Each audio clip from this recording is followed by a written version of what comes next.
bonjour. Bonjour Petra. Bonjour Pierre et bonjour à tous nos invités et à vous tous. Il s'en passe des choses sur ce plateau, effectivement, aujourd'hui. C'est très animé. D'abord, ça sera animé par vos coups de téléphone. Vous pouvez appeler, si vous voulez, à parler de vos chiens âgés, des problèmes que cela pose, puisque le professeur Moraillon sera avec nous pendant toute cette heure. Mais le Salon du Cheval oblige, nous aurons avec nous des équidés en voie de disparition dans le cadre de notre opération que vous connaissez bien maintenant, race domestique en voie de disparition. Et nous recevrons Sonia Bertrand pour l'opération Ferme et une autre association qui s'appelle Trait de Génie. Nous parlerons également équidés avec un grand voyageur qui s'appelle Monsieur Guy Dufroy.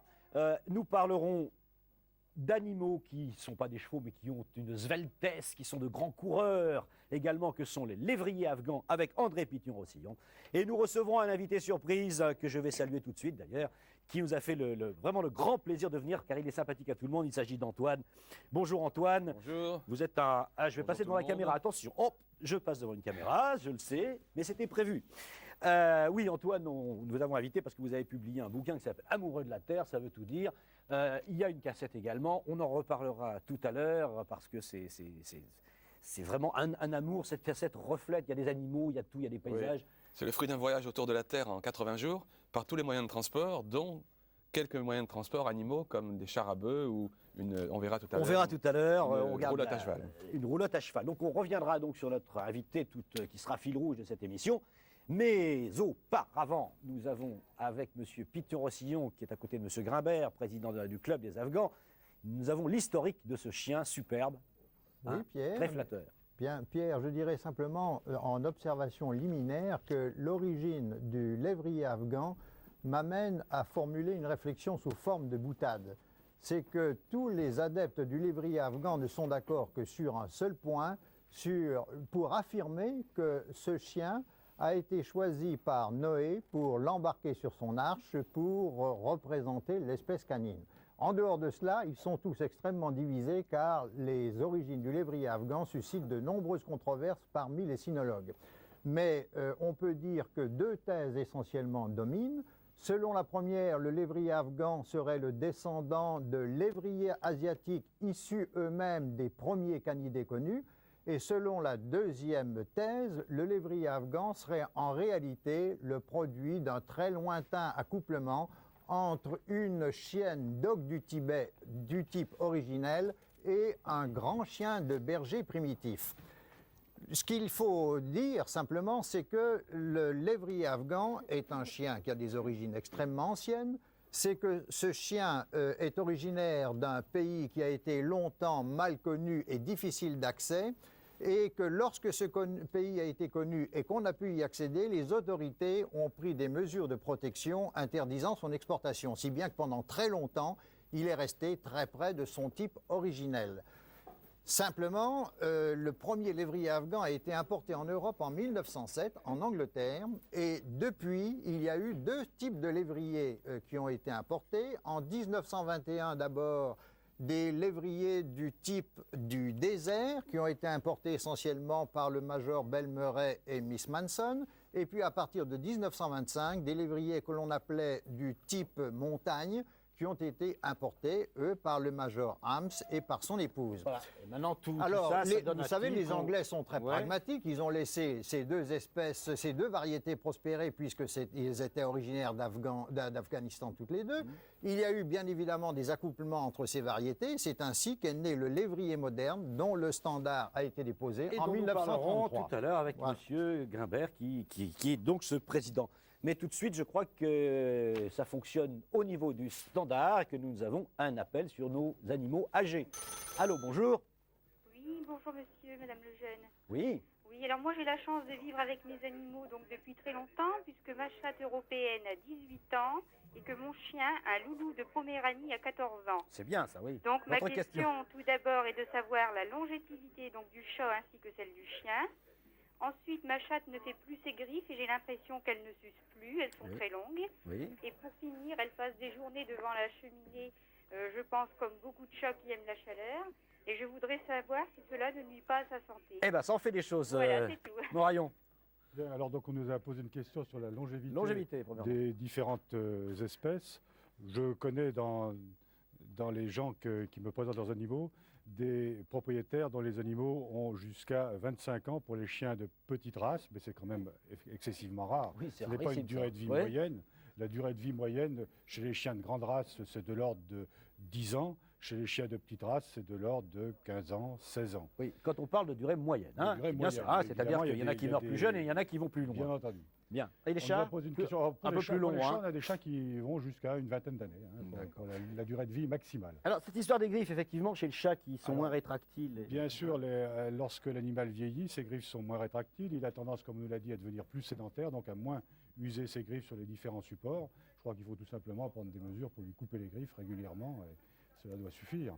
Si les griffes ont des troubles de croissance, on peut, dans sa ration, apporter des acides aminés soufrés ou certaines spécialités qui peuvent permettre de donner une meilleure croissance. Voilà. Et alors, le problème de la chaleur par des radiateurs, c'est normal. C'est Ils ont un normal que système de l'animal, règle. bien entendu, ses fonctions thyroïdiennes en particulier ont tendance à se ralentir Ouais. et ils deviennent un petit peu plus frileux, donc ils ont tendance à se rapprocher des sources de chaleur.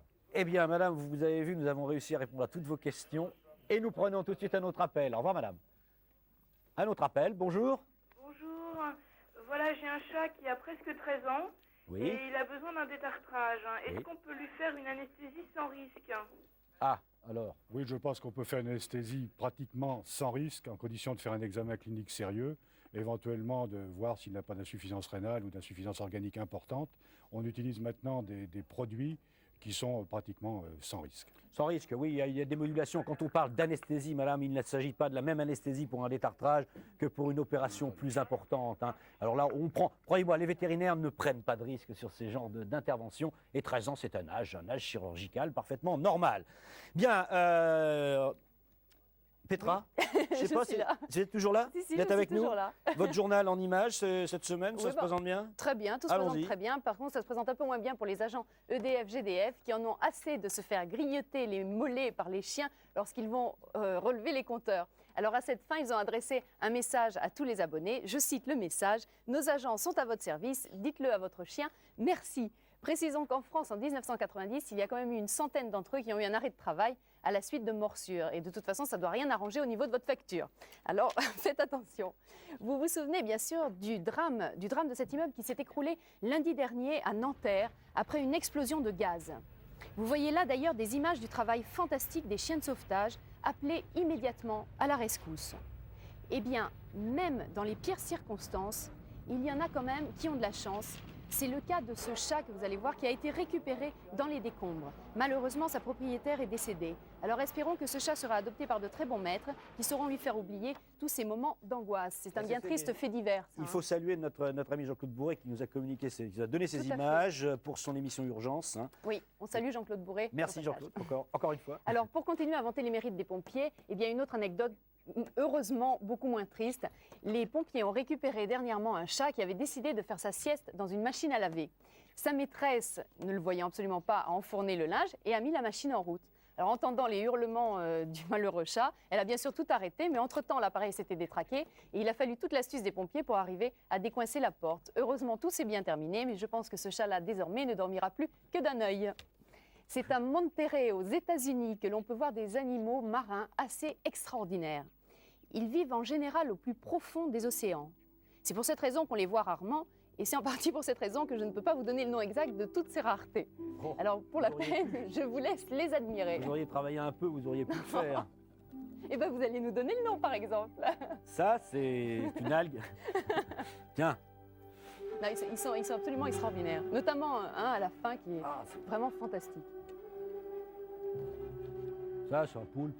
C'est un poulpe, vous Bon, voyez enfin, ça Un ressemble. poulpe du fond, quoi.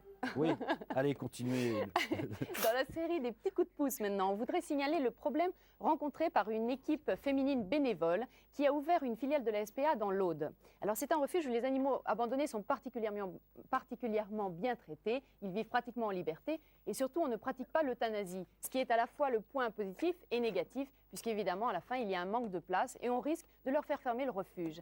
Alors si on peut les aider en quoi que ce soit, notamment si on pouvait leur trouver un terrain à viabiliser, c'est près de Lézignan-Corbière exactement, ça aiderait énormément nos amis les bêtes. Donc avis à tous et notamment aux habitants de l'Aude. On dit Lézignan-Corbière. Lézignan-Corbière, voilà.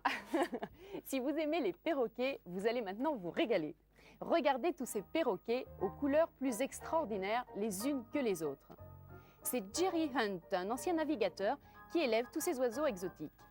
Ce qui implique bien sûr les soins habituels et puis parfois des soins un peu plus particuliers, comme de les nourrir à la main pour les plus fragiles et les plus jeunes. Alors ils ont bien sûr chacun leur personnalité propre, mais l'un d'entre eux sort réellement de l'ordinaire. Écoutez-le.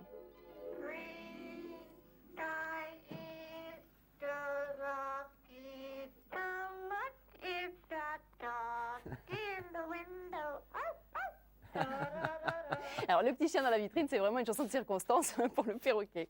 Et puis, une petite info pratique pour terminer. Demain se tiendra un congrès international scientifique sur le thème de l'expérimentation animale. Il réunira des chercheurs favorables à l'abolition de cette méthode et à l'application de méthodes substitutives. Il faut quand même savoir qu'en France, chaque année, 5 millions d'animaux sont utilisés par les laboratoires de recherche. Alors, nous souhaitons une finalité très positive à ce congrès, n'est-ce pas ?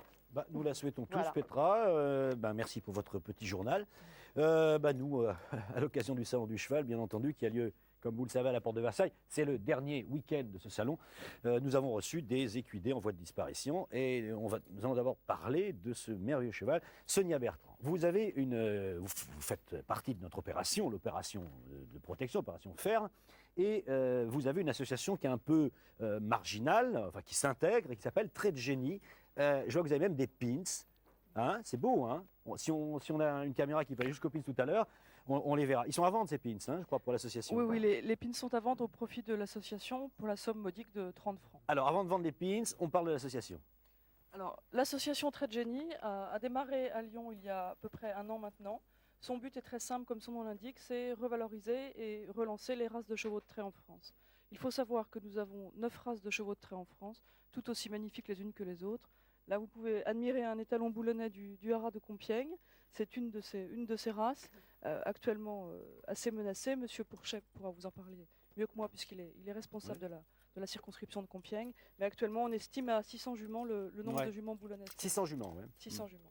Il y a des races qui sont encore plus menacées, par exemple la race mulassière du Poitou et la race ossoise, on estime à 200 juments. 200 juments, ça veut dire qu'on ne peut pas sauver la race à l'état pur. Il va falloir faire appel à des croisements, il va falloir faire appel aussi à des éleveurs qui veulent bien s'en occuper, qui veulent bien prendre le temps de relancer ces races. Le but de Trait de Génie, c'est un petit peu de les aider, de trouver des idées, des nouvelles voies de revalorisation. Alors justement, ces voies de revalorisation, qu'est-ce que ça peut être? Alors, le cheval de trait, il faut savoir, est un super cheval de loisir, un cheval docile, aux capacités fabuleuses, que tout cavalier, même un cavalier pas très confirmé, peut facilement aborder et surtout facilement monter, atteler, etc. C'est aussi un cheval qui peut être idéal pour les enfants. Alors nous, nos voies, c'est premièrement le tourisme attelé, le tourisme de loisirs, mais aussi pour les gens qui veulent aller plus loin, l'attelage de compétition. On a depuis 2 ans des championnats de France de chevaux de trait en attelage. Ça, c'est la première voie. La deuxième voie, c'est plus trouver un rôle au cheval dans le domaine agricole. Le domaine agricole, qu'est-ce que c'est? C'est difficile ça, parce que c'est une régression un petit peu, non? Justement, on ne veut pas du tout pousser les agriculteurs à reatteler leurs chevaux pour travailler la terre. On sait que ça c'est du passé. C'est une image fantastique que la France avait au 19e siècle, et maintenant c'est fini. Il y a encore quelques agriculteurs sur un type d'agriculture biologique qui continuent à utiliser leurs chevaux, mais c'est presque minime. Notre voie, c'est plutôt le débardage. Le débardage, ça veut dire sortir les arbres, couper des forêts. Et là, c'est un travail fabuleux dans le sens où le cheval travaille toujours en complémentarité avec la machine. Et ça se passe déjà, ça. Il y a se passe. plusieurs endroits où ça se produit. Tout à fait. Bien, nous allons nous adresser maintenant à celui grâce auquel peut-être ce cheval boulonné survit. C'est monsieur Bruno Pourchet des Haras nationaux de Compiègne. Alors vous, votre expérience, c'est une passion pour vous, cette conservation de ces races? Écoutez, en arrivant il y a 5 ans au Haras de Compiègne, j'ai découvert dans mes écuries, puisque c'était devenu les miennes, 5 ou 6 étalons boulonnais. Et je me suis assez rapidement pris de passion pour cette race. Pourquoi? Bien parce que ça se voit quand on regarde Urus qui est derrière moi, on découvre le pur sang du cheval de trait. C'est un cheval qui est beau et c'est un cheval qui en même temps est extrêmement vif. Alors, dans le souci que nous avons de conserver cette race, on vous a dit qu'elle était gravement compromise. Nous sommes partis du principe que nous n'allions pas faire un conservatoire. Nous n'allions pas faire un musée pour sauver ces races et essayer de payer des gens pour les faire vivre. Nous sommes partis du principe qu'il fallait trouver de nouveaux débouchés, puisque le travail agricole est un débouché qui est de moins en moins évident. Oui, la viande ce qu'a dit Sonia tout à l'heure, c'est un peu difficile. La viande de cheval N'en parlons pas, les Français n'en mangent pas. n'est pas, Ils ont raison. n'est pas une activité particulièrement passionnante, et de toute façon, ça ne permet pas aux éleveurs de vivre. Alors nous avons essayé de dire comment est-ce que nous allons sauver ces races, et partant du boulonnais, je me suis dit il faut le sauver en essayant de mettre en valeur ses qualités de beauté et ses qualités de vivacité et d'allure. Et c'est la raison pour laquelle on a mis en place cette année, au mois de septembre, une manifestation qui s'est appelée la Route du Poisson. Et, Oui. je salue Antoine ici, puisque les poissons n'étaient pas d'argent, mais C'était investi, Antoine. Dans c'était cette façon, oui. une opération où on alliait la mer et le cheval. D'ailleurs, c'était symbolisé par le logo de la manifestation qui était l'hippocampe. Et cette route du poisson a permis de rallier Boulogne-sur-Mer à Paris avec des chevaux de trait pour montrer au grand public, d'une part, que le cheval de trait existait encore et qu'il était capable de performances sportives assez exceptionnelles. Bien, eh bien, écoutez, nous allons retrouver Antoine maintenant, parce que lui, il a fait une petite expérience. Enfin, dans son voyage autour du monde, il a fait une expérience qui est une expérience amusante. Vous avez commencé votre cassette, donc je précise, il y a une cassette. Il y a un bouquin, mais il y a aussi une cassette qui s'appelle Amoureux de la Terre. C'est super. Oui, avant de partir visiter Pour l'opinion personnelle, c'est superbe. Merci. Avant de partir visiter une quarantaine de sites qui me font rêver dans le monde, j'avais envie de passer par un très bel endroit de la France, donc j'ai traversé un petit morceau d'une belle province de France, de la Charente, d'abord sur un radeau pneumatique, et ensuite sur une Alors, roulotte à cheval. nous avons ces images, elles sont commentées par vous, donc on vous retrouve en plateau après. Les images du... de moyens de transport, puisque à Cognac, sous un arbre fleuri, m'attend Mascotte, une gentille jument qu'on attelle à une roulotte, et qui m'emmène en direction de Saintes.